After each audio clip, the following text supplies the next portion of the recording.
السلام عليكم ورحمة الله وبركاته. الحمد لله الذي أنزل على عبده الكتاب ولم يجعل له عوجا قيما لينذر بأسا شديدا من لدنه ويبشر المؤمنين الذين يعملون الصالحات أن لهم أجرا حسنا ماكثين فيه أبدا. أشهد أن لا إله إلا الله وحده لا شريك له وأشهد أن نبينا وحبيبنا وشفيعنا محمد رسول الله إمام المرسلين وخاتم النبيين وصفوة خلق الله أجمعين. نشهد بأنه بلغ الرسالة وأدى الأمانة ونصح الأمة وكشف الله به الغمة وجاهد في الله حق الجهاد حتى أتاه اليقين. فصلوات الله وسلامه عليه وعلى آله وصحابته والداعين بدعوته والعاملين بسنته بإحسان إلى يوم الدين وبعد. Gjithë falënderimet dhe lavdrimet I takojnë Allahut Gjelle Gjelaluhu. Vetëm ato e falenderojmë dhe vetëm prej Tij ndihmë dhe falje kërkojmë. Kurse salavatet dhe selamet nga thellësia e zemrës tonë I dërgojmë të dashmurit tonë Muhammedit sallallahu alaihi wasallam, familjes tij, shokëve të tij dhe gjithë ata të cilët pasojnë rrugën e tyre me të mirë deri në ditën e gjykimit. Të nderuar vëllezër, pasi që në dersin e kaluar folëm rreth vlerësimit dhe dispozitës së kurbanit, kuptimit të tij dhe disa dispozita të shkurta në njohuri të shkurt, e cila njashtu pra vlen që sot të njoftohemi me disa kushte për të cilën me to pranohet kurbani për secilin musliman I cili ka vendosur që ai të bën këtë sakrificë për hir të Allahut Gjelle Gjelaluhu.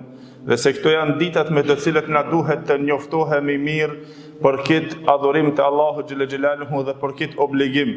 Dhe se ajo posedon disa kushte për të qenë kurbani I pranuar dhe për të qenë valid.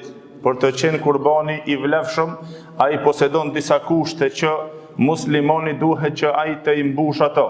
Jo që nuk I keni ndëgjuar, mirë po si përsëritje prej tyre dhe mësim dhe përkujtim, inshallah me lejen Allahu Gjelle Gjelaluhu, që secili të arrin atë vlefshmërinë për secilin njeri dhe musliman I cili dëshiron që ai të kryejë këtë obligim dhe këtë sakrificë për hir të Allahut Gjelle Gjelaluhu. Dhe se padyshim, dy kushtet më kryesore në të cilët në çdo ibadet ato janë prezente dhe ato duhet që të jenë në secilën vepër dhe në çdo adhurim dhe ibadet me të cilën bëhen për hir të Allahut Gjelle Gjelaluhu, kushti I parë, ajo të jetë vetëm për hir të Allahut Gjelle Gjelaluhu me sinqeritetin e plotë.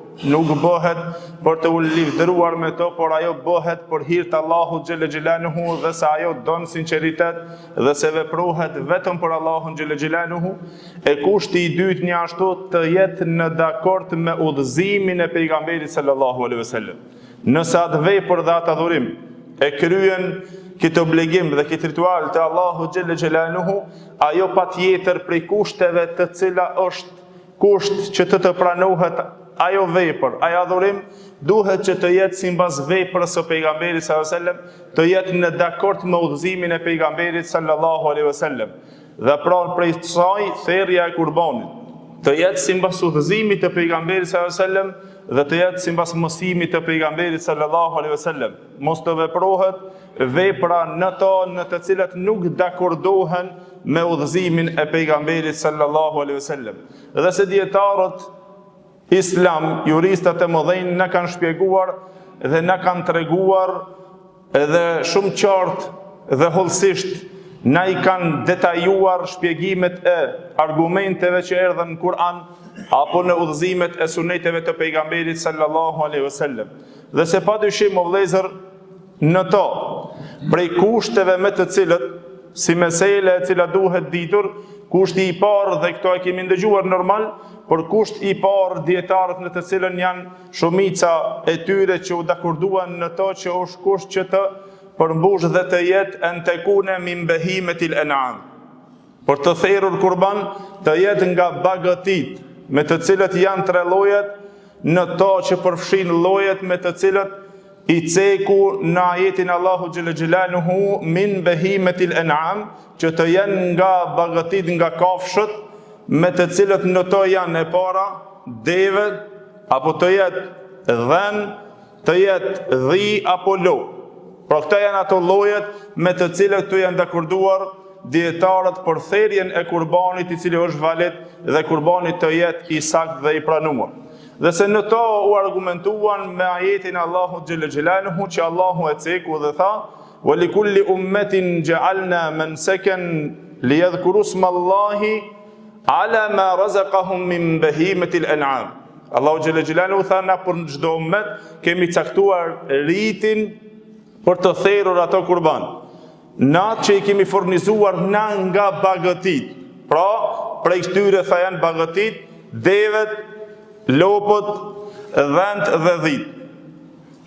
Kjo është pra me mendimin në të cilën shkuan pra dietarët dhe një ashtu u argumentuan me hadithin e Enesit radhiyallahu anhu i cili transmeton Imam Buhari dhe Muslimi i cili tha se pejgamberi sallallahu alaihi wasallam ضحى النبي صلى الله عليه وسلم بكبشين أملحين أقرنين. Tha pejgamberi sallallahu alaihi wasallam i therri 2 kurbana të bardh më shumë dhe të zi pak. Të kishin kurbanat e pejgamberit sallallahu alaihi wasallam amlahain. Ishin të fortë, me brina, më shumë të bardh dhe prej tyre pak të zezë. Amlahain janë ato të cilët kanë më shumë të bardh se sa të zezë. Edhe se dietarët në ngjyrën apo në vlerën e kurbanit të vëllezër u ndanë në disa mendime. Cili prej këtyre kurbanave është më i vlefshëm? Edhe i cekmi prej tyre 3 mendimet në të cilët shkuan dietarët e njohur të mëdhëbeve. Mendimi i parë në atë të cilën shkoi Imam Maliku dhe Malikit, që thanë se kurbani më i vlefshëm, më i mirë, më i vlerësuar tha është dashi, dhend, lopët, pastaj devja. Duke u argumentuar me ajetin Allahu xhelle xhelaluhu që tha Allahu xhelle xhelaluhu wa fadaynahu bi dhibhin adhim. Por Ibrahimin alayhis salam kur Allahu xhelle xhelaluhu ja solli atij në shenjë vlerësimi për kryerjen e ritualit të Allahu xhelle xhelaluhu, obligimit të therrjes së Ismailit, Allahu xhelle xhelaluhu tha ja solli atij një dash, pra një kurban të madh, një dash. Dhe një ashtu, mendimi i dytë të vëllezër shkuan në ato, pra shumica e dietarëve prej atyre të cilët janë Shafit dhe Hanbelit, në ato se vlerësohet thanë që nga kafshët e mëdhaja. E para si vlerë devja, tha pastaj lopa, pastaj delja. Dhe u argumentuan me hadithin normal të pejgamberit sallallahu alajhi wasallam që transmeton Imam Buhariu, që e keni ndëgjuar nga Burera radhiyallahu anhu, që kur tha pejgamberi sallallahu alajhi wasallam kur foli për vlerësimin edhe shpërblimin e madh të atyre të cilët vinë sa më herët në ditën e xumo, tha kush lahet dhe pastrohet edhe del që të vjen sa më herët në xumo të prezanton, i ceku pastaj pejgamberi sallallahu alajhi wasallam tha është sa më therrur një deve, pastaj sa më therrur një lop, pastaj sa më therrur një dash, një dele e kështu me radhë. Me këtë pravu argumentuan që argumentohen si rrjedhorja e kafshëve me të cilët vlerësohet. Pra mendimet me të cilët shkuan dietarët. Mendimi i tretë i dietarëve në të cilën këtë mendim shkuan Hanefit dhe thanë është ai kurban i cili është më i forti, më i bukuri, më i trashi, më i miri. Edhe se u argumentuan me një hadith, mirë po hadithi është i dobët, në të cilën tha pejgamberi sallallahu alajhi wasallam më i vlefshmi, më i dashuri nga kurbanat e Allahu xhelle xhelaluhu, tha është më i trashi, më i bukuri. Dhe normal duke i bashkuar gjitha mendimet, pra secili njeri, secili musliman, ai duhet që të mundohet që të zgjedh kurbanin më të pastër, më të mirë, më të trash, më të fortë, më të bukur e kështu me radhë, dhe se suneti pejgamberi sallallahu alajhi wasallam ashtu ishte, pra që të thirr kurban pra theri pejgamberi sallallahu alajhi wasallam 2 deshni të bukur, edhe në zgjedhjen me të cilën zgjedhën, siç e zgjedhoi Imam Shafiu rahimullah, Shafi'i thënë se është mashkulli më me vlerë se sa femra, që të theret pra dash, për shembull, është më me vlerë. Pra këtë kjo është si klasifikim vlerësimi i jashtë kushtit të parë që cekëm që të jetë, cila do prej tyre të jetë pra dash, të jetë deve, të jetë lop, të jetë dhe me thonë cap apo dhi, pra këto në këto pjesa dhe me thonë bëjnë pjesë kurbanat. Por si pjesë të vlerësimit që polemizuan dietarët se cila prej tyre, kush prej tyre tha është dashi, kush prej tyre tha është dhe me thonë devja, e lopa e kështu me radhë, pra një ashtu dhe shkuan në vlerësimin e ngjyrës së kurbanit.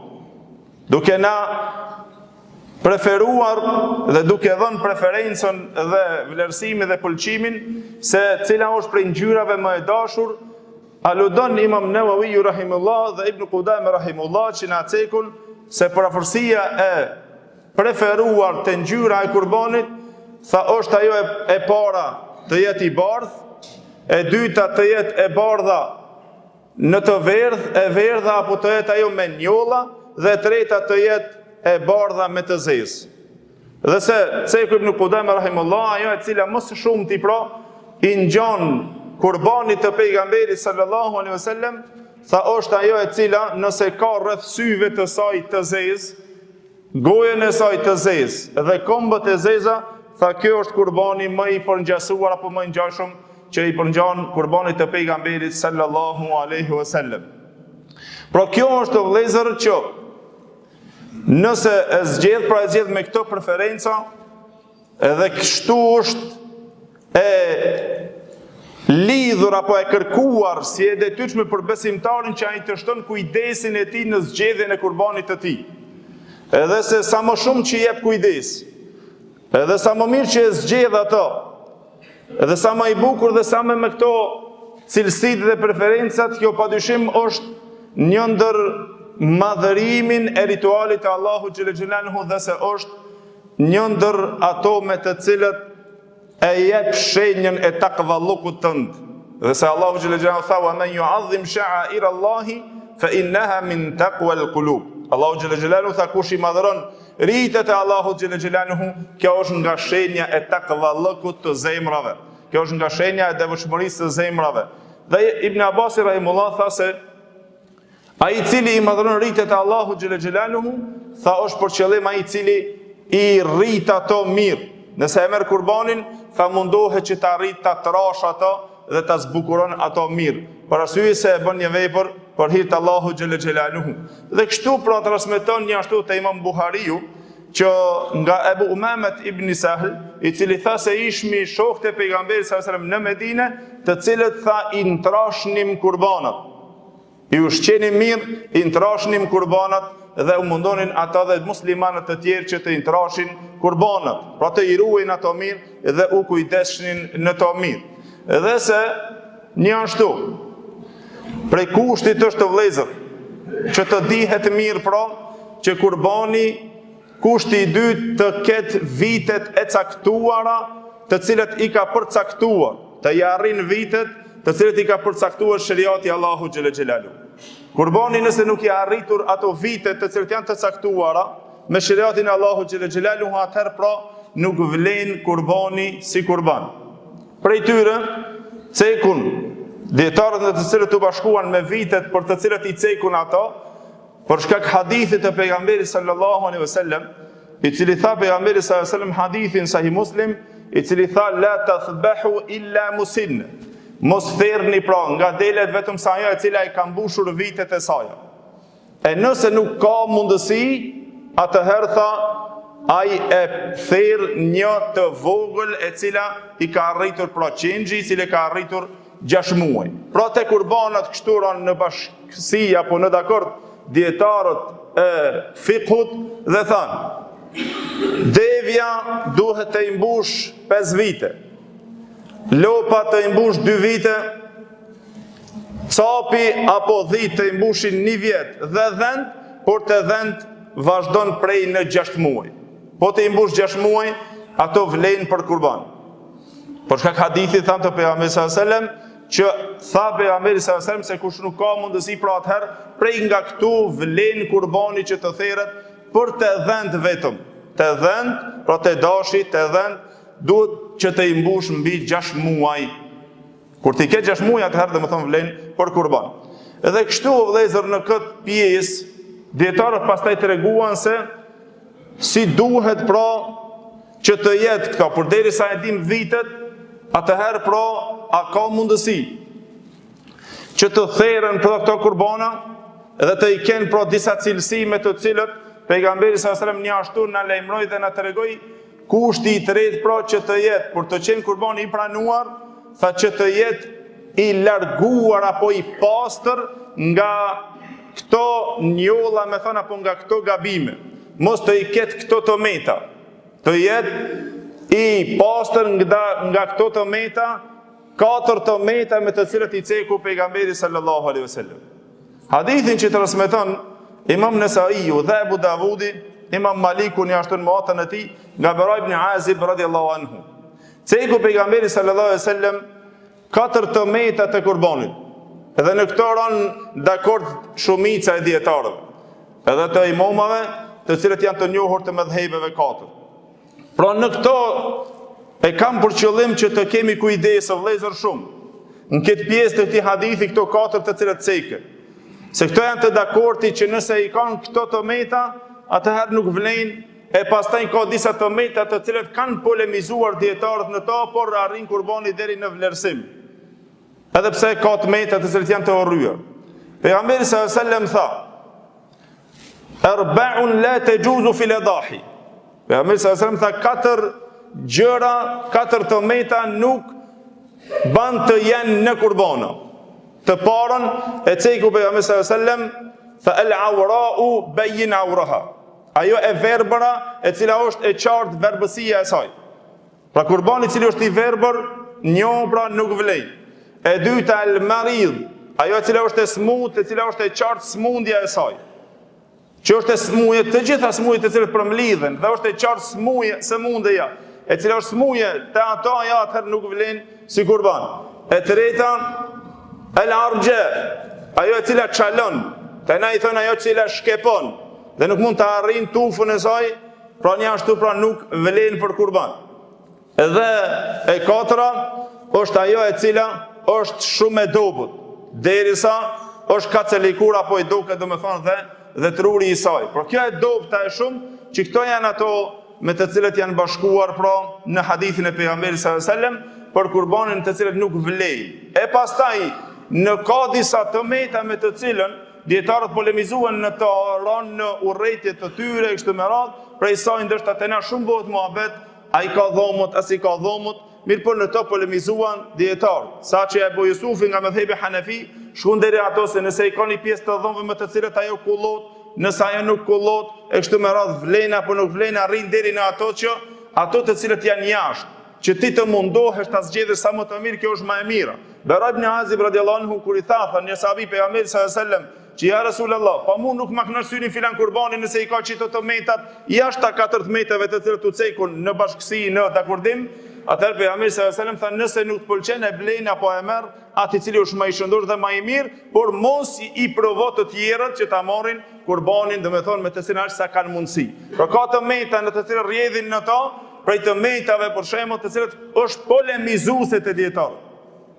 Prej tyre që kanë thonë ban, prej tyre të cilët kanë urrëtur është më radh, po këto 4 të meta në këtë hadith janë dakordimi me të cilët domethënë kurbani nuk vlen nëse i ka këto 4 të meta, dhe kështu pra lutim Allahun xhel xelalu shkurt, edhe pse ka shumë rreth tyre që të njihet apo të dihet, sikur pjesëmarrja në kurban që është e lejuar që të marrin pjesë te lopët 7 veta dhe te devja 7 veta, ka ardhur në transmetime tjera te devet që bën 10 veta, e kështu me radhë, por gjitha këto janë, mendoj që edhe shumicën i dini, po kjo si aludim i shkurt që na të dimë se çka të veprojmë në këtë obligim. Lutim Allahun xhel xhelal që Allahu dhul xhelal ta bën këtë sakrificë të pranuar, edhe lutim Allahun xhel xhelal që secili i cili ka mundësi që të i therr të mundohet dhe të arrijë dhe t'ia mundson blerjen apo therrjen e këtyre kurbanave. Wa qulu qawli hadha astaghfirullah li wa lakum walhamdulillahi rabbil alamin.